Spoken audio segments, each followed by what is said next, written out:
क्या आप भी अपने सपनों का घर खरीदना चाहते हैं लेकिन आपके पास पैसा नहीं? तो आज हम बात करेंगे होम लोन की पूरी प्रोसेस। आप होम लोन कैसे ले सकते हैं, इसकी इंटरेस्ट चार्ज कितनी लगती है और आपका मंथली ईएमआई कितना देना पड़ेंगे और आपको कौन कौन सी डॉक्यूमेंट्स लगती है। आइए जानते हैं होम लोन की पूरी प्रोसेस। होम लोन क्या है? होम लोन एक ऐसी लोन है जिसे बैंक या फाइनेंस कंपनी आपको घर खरीदने, घर की मरम्मत या डिजाइन करने के लिए लोन देती है, जिससे आप बाद में इसे रिपेमेंट कर सकते हैं। आपके घर की वैल्यू के हिसाब से आपको 75% से 90% तक आसानी से लोन मिल जाती है, जिससे आप अपने सपनों का घर खरीद सकते हैं, घर की मरम्मत कर सकते हैं या फिर डिजाइन कर सकते हैं और बाद में इसे रिपेमेंट कर सकते हैं। इसे कहते हैं होम लोन। देखिए, इसे लेने के लिए एलिजिबिलिटी और डॉक्यूमेंट्स क्या क्या लगते हैं। देखिए, एलिजिबिलिटी की बात करें तो आपकी मंथली इनकम स्टेबिलिटी होनी चाहिए, मतलब फिक्स होनी चाहिए कि आपका मंथली इनकम आना चाहिए और आपका सिविल स्कोर 750 प्लस होनी चाहिए, मतलब 750 प्लस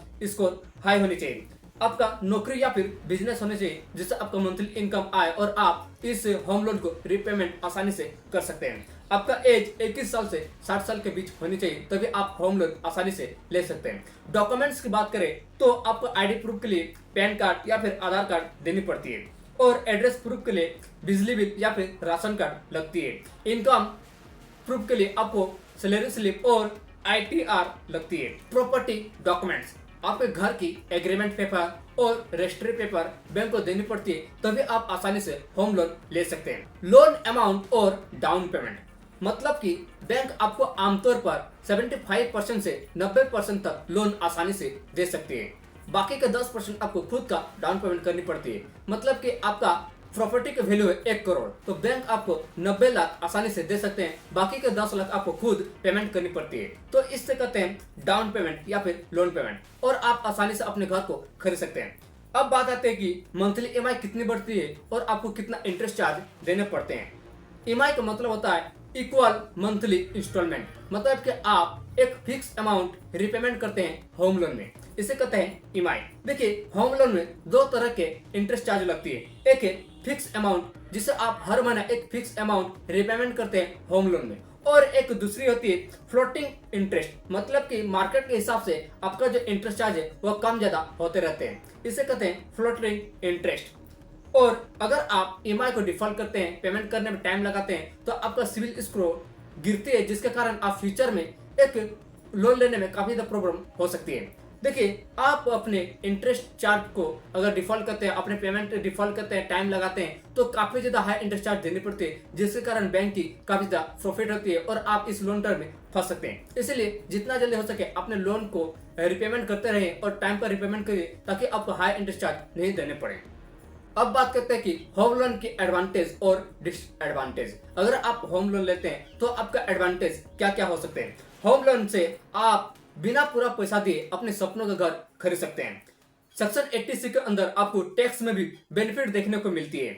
समय के साथ साथ आपकी प्रॉपर्टी की वैल्यू बढ़ती है, जिसके कारण आप लॉन्ग टर्म में काफी ज्यादा प्रॉफिट निकाल सकते हैं। अगर आप टाइम पर ईएमआई पेमेंट करते हैं, पेमेंट डिफॉल्ट नहीं करते हैं, तो आपका सिविल स्कोर इंप्रूव होती है, जिसके कारण आप फ्यूचर में बड़े लोन लेने से कोई भी प्रॉब्लम नहीं होती है। देखिए, 20 से 30 सालों तक आप लोन को रिपेमेंट कर सकते हैं। यहाँ पर आपको काफी ज्यादा टाइम मिलती है, जिसके कारण आप आसानी से यहाँ पर रिपेमेंट कर सकते हैं। होम लोन की इंटरेस्ट चार्ज बहुत ही कम होती है पर्सनल लोन से, मतलब कि होम लोन का जो है इंटरेस्ट है वह 8 से 10% तक होती है, लेकिन पर्सनल लोन में 20%, 25%, 30% तक जा सकती है। देखिए, अब डिसएडवांटेज, अगर आप होम लोन लेते हैं तो डिसएडवांटेज क्या क्या हो सकती है।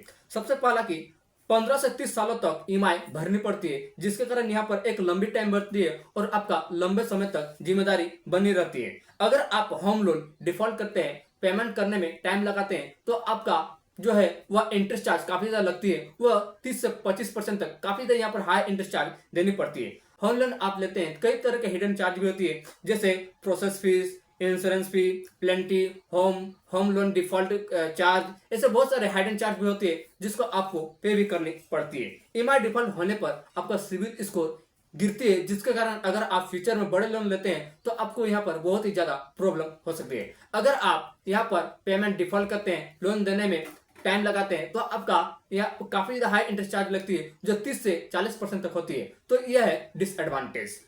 देखिए, अब आप डिसाइड कीजिए कि आपको होम लोन लेनी चाहिए या फिर नहीं। अगर आप अपने टाइम पर पेमेंट कर सकते हैं, या फिर यहाँ पर टाइम पर या होम लोन पेमेंट कर सकते हैं, आप लॉन्ग टर्म के लिए रहना चाहते हैं तो होम लोन आपके लिए बेस्ट ऑप्शन हो सकती है, क्योंकि आप यहाँ पर 10% चार्ज देकर 10% अमाउंट देकर आप होम लोन ले सकते हैं और आसानी से अपने लॉन्ग टर्म के लिए एक स्टेबल होम बना सकते हैं, जिसके कारण आप यहाँ पर आप लॉन्ग टर्म तक रह सकते हैं और आपकी प्रॉपर्टी की वैल्यू भी बढ़ती है। जैसे जैसे आपका लॉन्ग टर्म बढ़ती है उस हिसाब से आपका प्रॉपर्टी की वैल्यू भी बढ़ती है। तो आप अगर टाइम पर पेमेंट कर सकते हैं, लोन रिपेमेंट कर सकते हैं, लॉन्ग टर्म तक रहना चाहते हैं तो होम लोन आपके लिए बेस्ट ऑप्शन हो सकती है। लेकिन आप मतलब कि आप शॉर्ट टर्म के लिए रहना चाहते हैं, आप पेमेंट टाइम पर नहीं दे सकते हैं, पेमेंट डिफॉल्ट कर सकते हैं, तो आपके लिए होम लोन बेस्ट ऑप्शन नहीं है, क्योंकि आप यहाँ पर शॉर्ट टर्म के लिए रहना है तो आपके लिए रेंटल होम अच्छा हो सकती है, क्योंकि आप यहाँ पर रेंट देते हैं, यहाँ पर कोई भी आपको परेशानी नहीं होती है।